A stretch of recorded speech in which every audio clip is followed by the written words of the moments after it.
The latest group of Americans to find their constitutionally protected opinions become felonies are, believe it or not, an organization of black nationalist left-wingers who oppose the war in Ukraine. The DOJ has just charged many in this group with seeking to, quote, sow discord, spread pro-Russia propaganda, and interfere in elections within the United States. Now, there's no evidence they interfered with any election. You're allowed to be pro-Russia. You're allowed to be pro-anything you want in the United States. Saying things the government doesn't like, having unfashionable opinions or opinions that are out of step with Joe Biden's opinions, that is not a crime.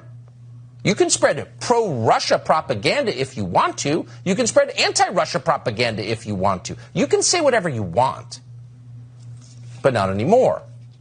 According to the indictment, the criminals in question, quote, wrote articles that contained Russian propaganda and disinformation. Huh?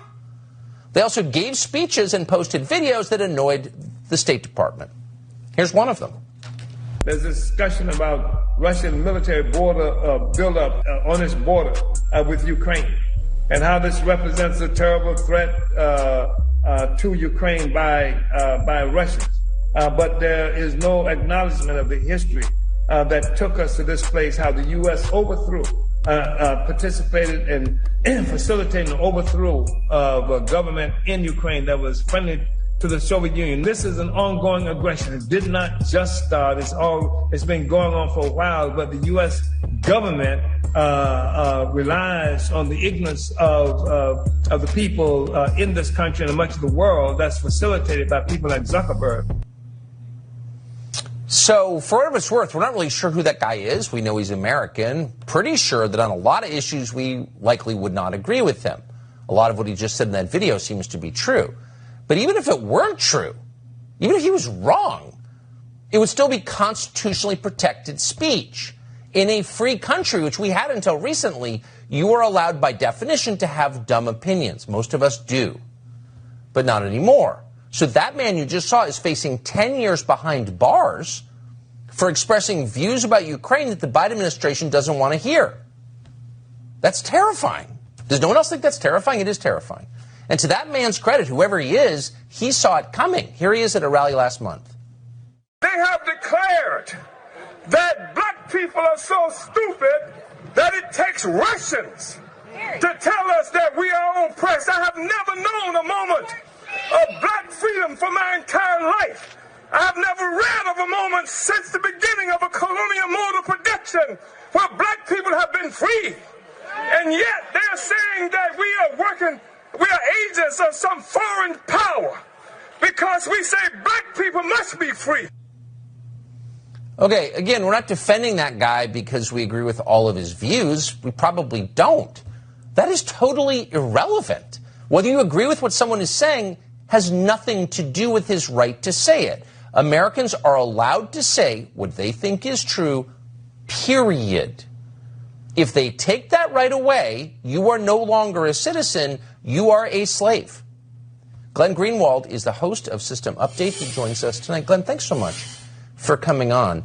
I'm actually in some ways glad that they went after a group of people I probably don't agree with on a lot of things, because it just makes it so much clearer. This is not partisan. This guy is saying something the regime doesn't like, and they're trying to put him in jail. How is this happening in America? I think one of the critical things to remember is even before January 6th, the Biden administration said their priority is to launch a domestic war on terror, to take all the tactics we used against al-Qaeda and ISIS and foreign terrorist groups and direct it inward, because they perceive that anti-establishment dissidents in America, like the person you just showed, are the real enemy. And that's what this is about. There's a foreign agents law that is supposed to be, if you say things you don't really believe because some foreign government is paying you millions of dollars to say them, you have to register. That's not the case with these people. These are people who have been radical black leftists for decades. They're not the people the Democratic Party likes. They hate the Biden administration. They're against the war in Ukraine. And they claim that they found $500 here, $2,000 there that have origins in the Russian government for events they did. This is what we criticize Russia for. We fund opposition groups in Russia, and then Russia says those are foreign agents. And we object and we say a foreign agent is only somebody saying things a foreign government tells them to say. And now we're using that same theory. We say Russia makes Russia tyrannical to criminalize dissent in the United States. That's what this case is about. So what's so interesting about this is these are not MAGA people. These are the victims of systemic racism they're always lecturing us about, right? And their First Amendment rights have just been stripped, and they're looking at jail terms for having opinions Biden doesn't like. Where are the liberals? Where's Morning Joe? Where are all the sensitive white liberals to defend these people?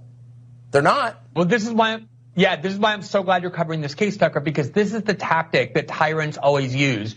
When they want to implement an authoritarian precedent, they choose people that makes others uncomfortable. When they wanted to start banning people from the internet, they chose Milo Yiannopoulos and Alex Jones because they knew that even Republicans would say, I don't want to defend those people. They're a bridge too far. And then the precedent gets set and they expand it inward. Again, these are not people the kind of black radicals, Democratic Party, establishment representatives like. They're people who attack the Biden administration, who don't vote Democrat. These are real dissidents, and they know that not even Democrats will defend them.